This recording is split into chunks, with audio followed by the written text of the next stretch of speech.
Hello there ladies and gentlemen, and welcome to this very first part of my modular game asset tutorial series.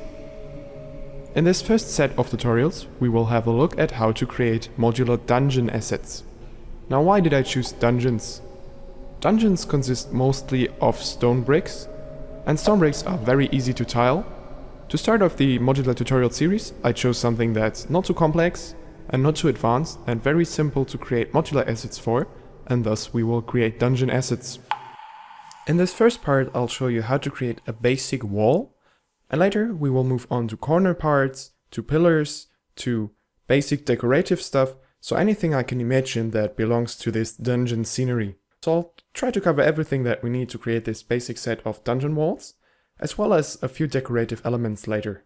For this tutorial you should have watched my overview videos, especially the first one of this modular asset series, so you know the basics of where origins belong and why we use the snap tool. For this tutorial you're going to need the latest version of Blender, as well as XNormal and GIMP. We will start with creating the basic low poly model, then overlaying it with our high poly geometry, and then baking out the high poly to low poly geometry to a normal map. So let's get started. So the first thing you always want to do when working with modular assets is to activate the snap tool, as the snap tool will allow us to use the grid, and then we will have perfect control over the sizes of these assets and don't need to worry about visible seams or points where they don't merge perfectly. The first thing you want to do is add a plane, go to edit mode, and move the plane so that one corner is at the origin of this object. This way we will have perfect control over the location of this object, and so it will merge and tile perfectly. Then rotate it upwards so it already looks like a basic wall. Then go into edit mode, hit Ctrl R to create loop cuts, and hit 9 for 9 loop cuts. This will now perfectly align with the grid, as we will now have 10 rows, which perfectly fit into the 20 grid units, and we have 2 units per row. Then you're going to edge select mode and select every second edge at the right side and the other edges on the left side and extrude them out by 2 units. So this way we kind of have this basic children building bricks system, which interconnects, and this also suits perfectly to the basic brick wall. That's already kind of the magic of the modularity in these dungeon assets. You also want to move in one of the sides by 2 units again, so that it actually fits the 1x1 unit scale again I've talked about in the overview video. All the next steps will only be to increase the visuals of this low poly model. So I've added another loop cut to this upper row, and then moved out the vertices so I get this beveled edge look, so we get this big stone at the top of the wall.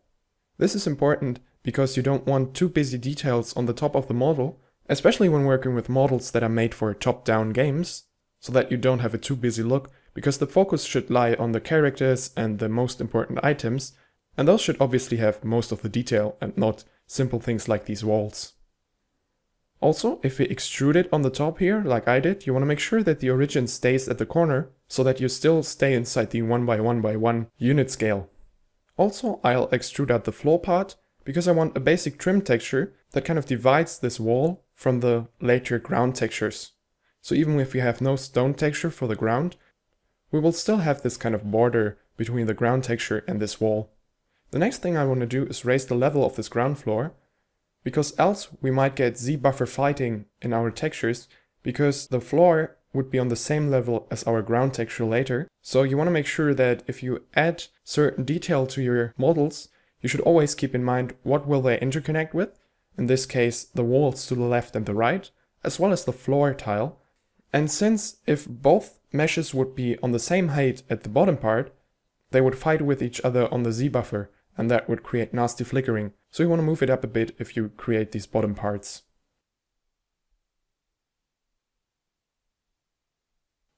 Then I'll just set up a checker grid to already unwrap the low poly model, as I'm finished with this low poly model. Now this is a very low poly, and this is also made for a top-down dungeon. As I've said, this is sort of a top-down dungeon theme.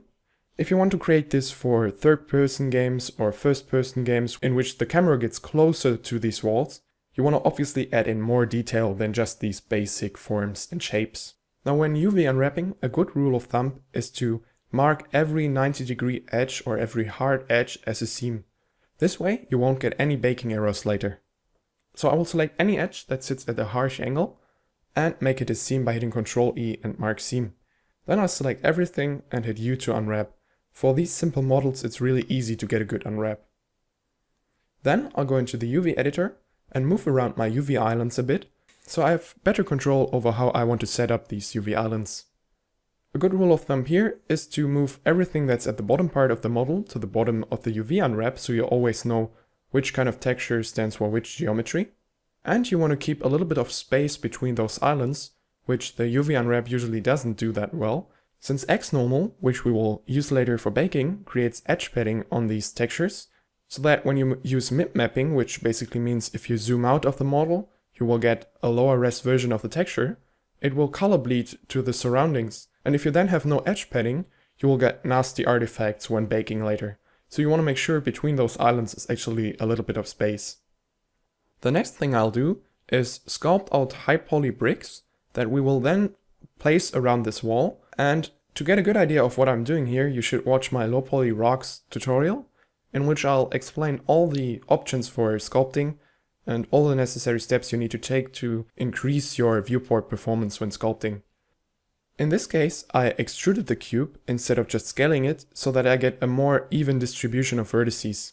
I also deleted the back faces, as we will move these bricks against the wall and thus won't need any back faces, so it also increases performance if you delete any geometry that's not visible. Now again, check out my low poly rock tutorial if you have no idea on how to sculpt these kind of bricks and rocks and what settings you can use to do this.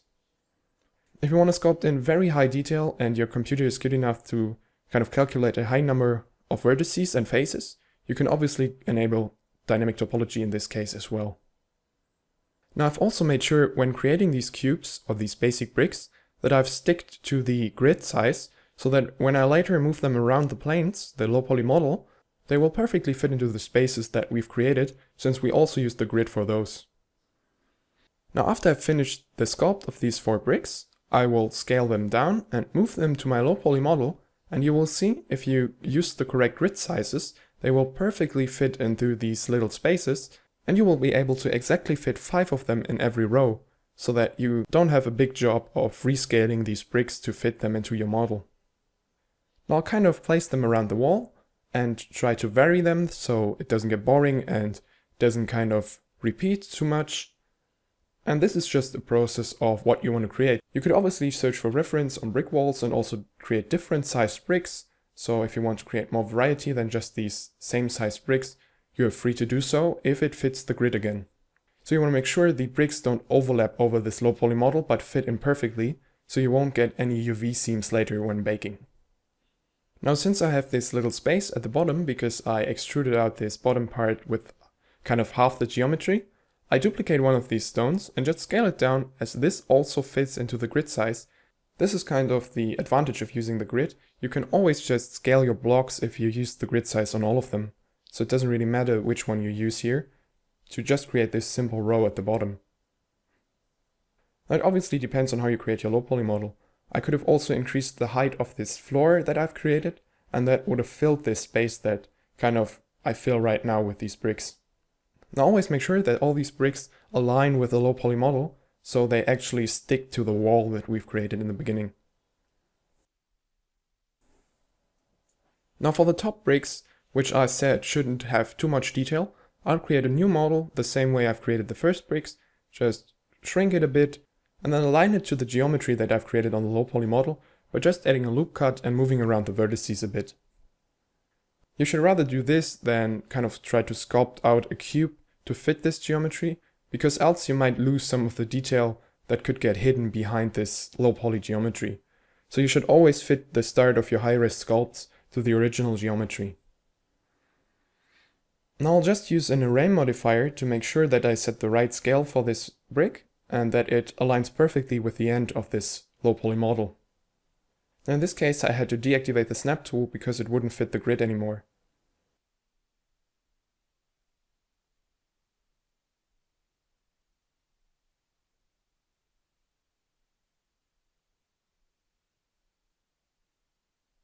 After I've applied the right scale, I scale it without the x-axis, so I hit S and Shift X, so it only scales along the Z and Y. So the model is actually a little bit bigger than the low poly model, so if I sculpt, it doesn't kind of get underneath the low poly model because I take away too much of the geometry.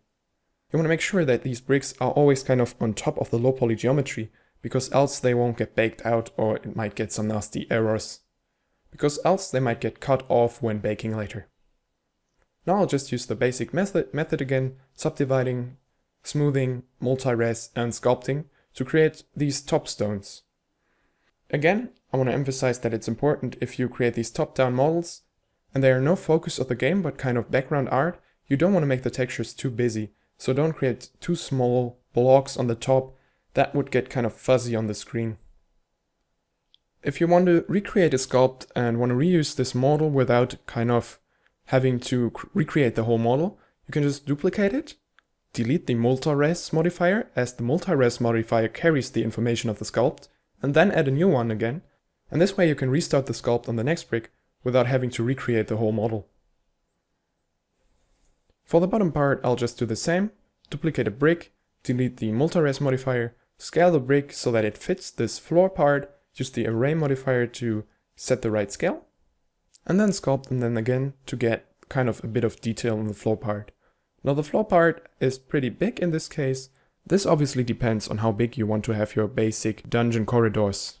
If you want them very small and tiny, you shouldn't kind of extend this wall too wide, as else you have little space for all your other models and your player. Now after you're done sculpting, you want to make sure that the occlusion bake actually has something to bake from the sides, similar to the tolerable ground texture tutorial. For this, I'll just duplicate the last row of the bricks to each side, so that the bricks don't stop with the low poly model, but actually extend to one row, so that the last bricks also have occlusion from the sides. Now to apply all the modifiers at the same time, I'll just hit Alt and C and select Mesh from Curve. There is no curve, but it will apply all the modifiers to each brick. Now, before we join everything, you should make sure that you duplicate this low poly model, so that you still have the low poly model to export it. Then select everything, and lastly select the first low poly mesh that we've created, and hit Ctrl J to join this all to a single high poly mesh. Then make sure to select Smooth Shading, and rename the asset to high poly and the low poly one to low poly. Then you can reset the location of the low poly model, and duplicate it and call the duplicate cage. And now you will see that if you create geometry like this, that is a flat plane and has these kind of inverted faces like at the top part, you won't be able to use the displace modifier to create your cage. Now, how do we create the cage then? It's very simple. You can just go to edit mode, select the faces and move them out by hand. This way you will have a perfectly nice cage that still works and you won't have the issue with the displace modifier. So the most important thing when creating these cages is to cover everything up. You want to make sure that the high poly as well as the low poly model are covered with this cage. Else you will get artifacts when baking and some of the geometries will be missing. Now you can see here I'll cover up everything by just moving out these faces. You should also make sure to only move out the faces to the orientation they are pointing at. So if something is pointing to the top, you only want to move out the face to the Z direction so you don't get any errors with the bake later. But XNormal usually will tell you when you created something wrong, and it will tell you that the mesh faces of the cage are not equivalent to the faces of the low poly model. Then you're ready to export everything and go to XNormal. So as always, make sure to set the origin to the center of all the three models and export them in OBJ format using selection only, and you don't need to write the materials.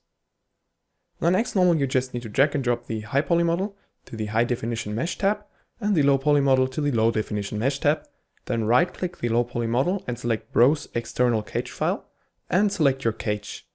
Then you can bake out the normal map, the ambient occlusion map and the curvature map.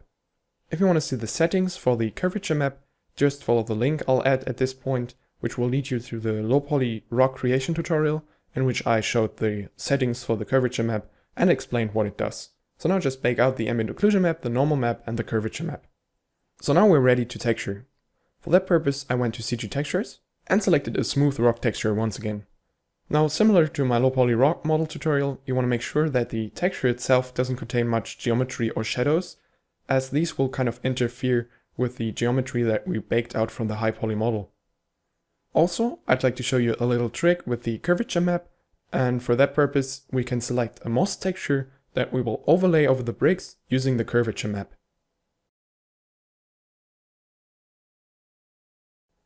Now you can just go to GIMP or Photoshop, whatever you might want to use, drop in your ambient occlusion map and your basic rock texture, set the ambient occlusion map to multiply so you have the shadows on top.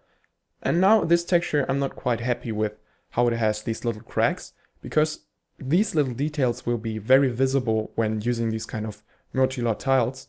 If we duplicate this wall a lot, your attention will always kind of get dragged to these cracks. You want to make sure that the texture is as general as possible. And therefore I'll use the clone brush to kind of clone out the more general parts of this texture and overlay them over these cracks so we don't have these little details in the texture anymore. If you're not familiar with GIMP, you can hit Ctrl and left click to select the point you want to clone from, and then just click and drag to copy this clone stamp. If you want to clone from a different layer, make sure when hitting Ctrl and click that you're on the layer you want to clone from, and then you can move the layer to clone to. Now I just made the alpha of the ambient occlusion map my selection, inverted it, and deleted out everything of this diffuse texture that I don't need anymore to reduce the size of this image file.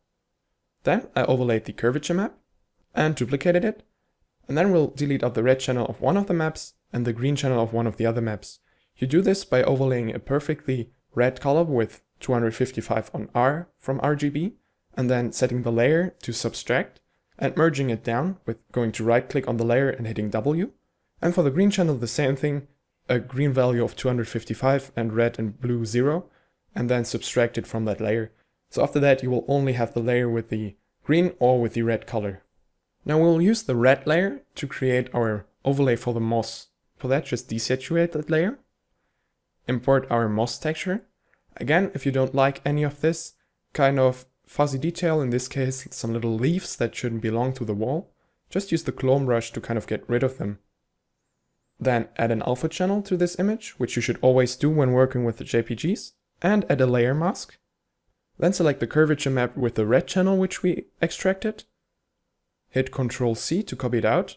Select the layer mask of the moss, hit Ctrl V, and select this little anchor so it gets anchored down to the layer mask. Also make sure that the moss texture is actually the same size as the rest of this image, so that the layer mask is not moved. You can achieve this by just right clicking, going to layer and layer to image size. Now you've created an alpha channel using the information of this curvature map so that the moss is only displayed at these places that the curvature map defined. Since the red channel held the concave information of these bricks, we have filled the spaces between the bricks with the moss now. So this way you can use the geometry to make texturing easier. Now I've just changed the color of the moss a bit because I felt like it was too yellowish and not greenish enough, and also deleted the outer side which we didn't need, like with the rock texture. I've also deleted some of the moss at the bottom because I didn't want the floor tiles to be so mossy. For that I've just painted with the black color over this layer mask that we've created, which will kind of delete out the stuff that we don't want. You can reverse this obviously by painting with white. Now for the specular map, I've just merged everything to one layer, desaturated it, and used the levels filter to kind of get a basic specularity on only the highlights. I don't want too much specularity on these stones, as else they would look pretty wet, but on the other hand you want to exaggerate a bit on the specularity, as these models are pretty small, and else you won't see the normal map texture and the normal map details. Then I went to Blender and checked if these textures work. Usually I don't show you this step because it's a pretty basic one, but in this case I wanted to show you how to set up the basic textures in case you didn't know and use Blender for game assets for the first time.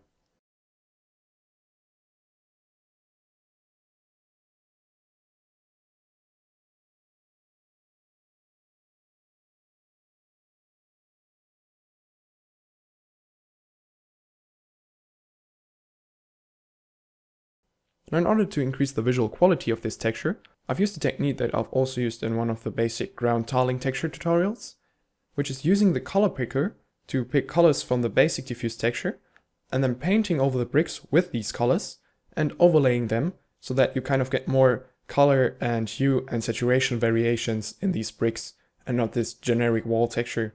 You want to make sure that you kind of vary these colors so it doesn't look too generic. This will move the style of the texture to a little bit more stylized looking. It depends on how much you overlay these colors later over this texture. I'll use soft light, which is very subtle. Now to show you how easy it is to vary this look of the texture, I've also changed the color of this moss to something more brownish, which we can then later use to create different levels of this dungeon. So in kind of the Diablo sense, if you move further down in the dungeon, you will have different colored walls and you will realize that it's getting kind of more dangerous. This also makes sense for the moss, as if you go deeper into the dungeon, you would kind of expect less living plants down there, so you would kind of decrease every green color to something more brownish, darkish. Lastly, I'd like to show you how you can create detail normal maps, which are mostly important for objects that you see close up in first-person view, because this large-scale normal map, which we baked out from the high poly model, doesn't cover the noise of the diffuse texture. Now it depends obviously on the style you want to go for when using these normal maps. If you want less busy textures, you don't use these detail normal maps. Now for creating these detail normal maps, I've used a plugin for GIMP called Insane Bump. I'll link that in the description.